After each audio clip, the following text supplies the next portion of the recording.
No primeiro capítulo do livro Gênesis, que faz parte da Torá e da Bíblia, Deus cria homem e mulher à sua imagem e semelhança. Mas logo no capítulo seguinte, somente Adão é mencionado. Onde foi parar a mulher do primeiro capítulo? É só no segundo capítulo que Eva é criada e no terceiro que recebe seu nome. Essa inconsistência sugere que parte do texto tenha sido editada ou removida. O registro mais antigo dessa figura está nas gravuras dos amuletos de Arslan Tash, relíquias que datam do século 7 a.C. Alguns historiadores argumentam ainda que Lilith é mencionada ainda antes, na demonologia suméria do terceiro milênio a.C. Na Épica de Gilgamesh, poema mesopotâmio de 2100 a.C., há uma possível menção a Lilith como demônia. Ou seja, Lilith já era conhecida antes de compilarem o Gênesis, o que reforça a teoria de que foi apagada da história. Segundo o alfabeto de Ben Sirá, um dos textos que compõem a coleção de escritos rabínicos chamado Talmud, Lilith foi criada a partir da poeira junto a Adão, portanto antes de Eva. Mas ela negou-se a deitar sob ele na hora do sexo por não se sentir inferior e, em protesto, abandonou o Éden. Ou seja, segundo o antigo folclore judaico, Lilith rebelou-se contra a superioridade masculina de Adão, o que a torna uma figura problemática para o judaísmo e para o catolicismo, que são religiões patriarcais. Outra evidência de que Eva não foi a primeira pode ser encontrada nos versículos de sua criação, no capítulo 2 do Gênesis. Em várias edições do texto, Deus decide dar ao homem uma companheira idônea, o que sugere que alguma primeira parceira não idônea já tinha sido criada antes. Reforça essa teoria a fala de Adão em certas edições da Bíblia, como a King James atualizada, quando vê Eva: "Esta sim é osso dos meus ossos." Outro motivo para Lilith ter sumido do Gênesis seria histórico. Durante anos, no século 7 e 6 a.C., os hebreus, patriarcas da tradição judaico-cristã, ficaram exilados na Babilônia. Durante essa época, os babilônios passam a adorá-la, cultuando-a como deusa da fertilidade. Por ser adorada por seus captores babilônicos, os hebreus retiraram Lilith do mito de criação da humanidade e, subsequentemente, do Gênesis judeu e católico. Lilith também é citada em Isaías, que faz parte tanto da Torá quanto da Bíblia.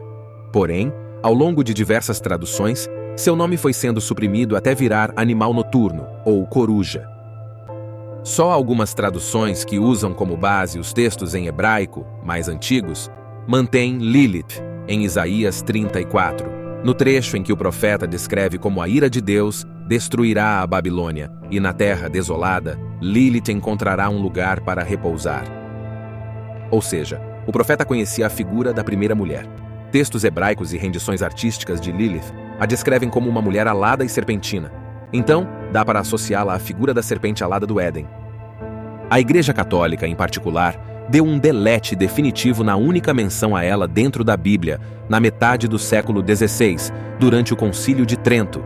Nele, a Igreja decidiu tornar oficial a Bíblia Vulgata, uma tradução para latim do século IV, que já havia trocado a palavra Lilith em Isaías 34 por Ibis.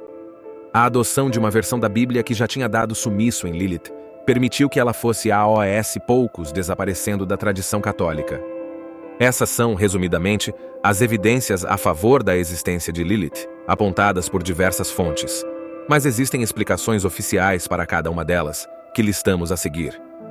A primeira é que a interpretação acadêmica dominante sobre o Gênesis diz que a incoerência entre o primeiro e o segundo capítulo seria reflexo da tentativa de juntar dois mitos de criação em um livro só, e não sinais de que parte dele foi apagado. Também há quem leia o primeiro capítulo como um resumo geral da criação do mundo, para só no segundo entrar em detalhes. Assim, informar que Deus fez o homem e a mulher sem especificar seus nomes seria um recurso semelhante ao que um jornalista faz quando resume a notícia para o leitor no primeiro parágrafo e só depois se aprofundar nos seguintes. Saindo da Bíblia e analisando evidências provenientes de outras tradições, a situação não melhora muito. Todas as conexões entre a figura do folclore judaico Lilith e as civilizações pré-cristãs são contestáveis. Alguns consideram os amuletos de Arslan Tash falsificações. A passagem da Épica de Gilgamesh que cita Lilith pode ser uma adição do século 6 a.C., e seu significado é incerto.